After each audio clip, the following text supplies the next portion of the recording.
Uroboado ikpakome mi igwe ivo bono umawana begano mi po ogene okedenu no ogene osikwe je utedenu na ekperede kyobo wanye mebe yo mote owa oyono ayeruwebi Kristi ogene nyero happy igo umukoro none na mego nota kpare obo robo sei ne edere mamo evo names of some fruits in Urobo language.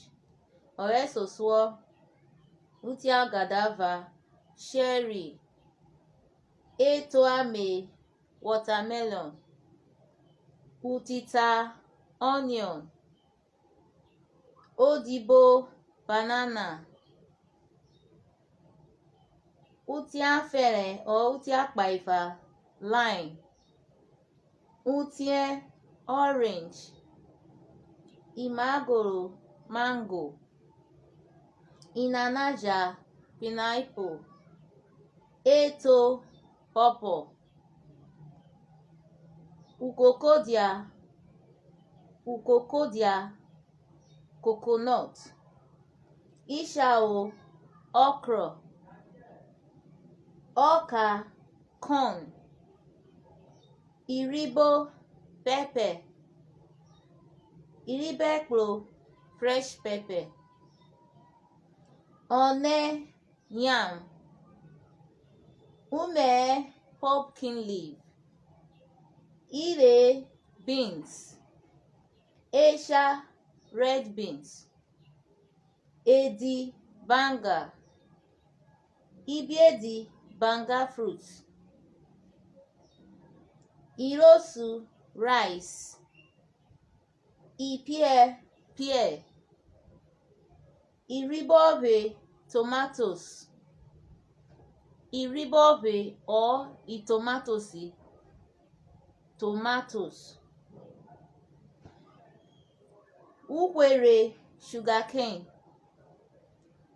ore or ode, plantain, ere, cola, aka, bitter cola, isawe, groundnut, iyao, garden egg, okre, walnut, ikpogri, melon, owe, bush mango, ube, pear, umako, pepper fruit, cashew. I think this is where I'm going to end today's lecture. Mike kweri yo wetin enone. Ebiko eji fe urobo na eji ogwa eji ga urobo be urobo. Awani mama ni urobo je ebiko eji manyu ni mona. Amasa kiru webi wonu re. Urobo yu webi we. Towards urobo. Urobo na fobo aje figide eti wonu re. Ebiko eji yunu mama re. Ere yine mama re boraju urobo.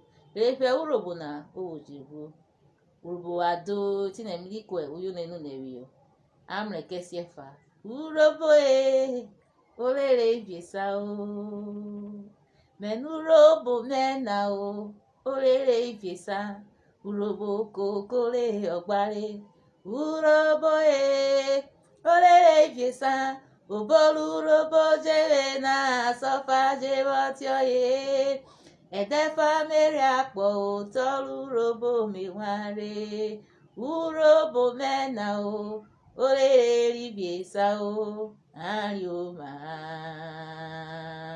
urobo ovu urobo amare na ovu urobo seme bolo nime na ovu urobo share mena ovu wado iwe gono wa kweju ode di anu woje subscribe YouTube me biko bu YouTube wogonu deme Kristi nyero igo force re wo subscribe yunu na eje mi yunu na ti mi yunu jowore ti mi keji yunu ke ochana ere wo wo mra yin se urobo wado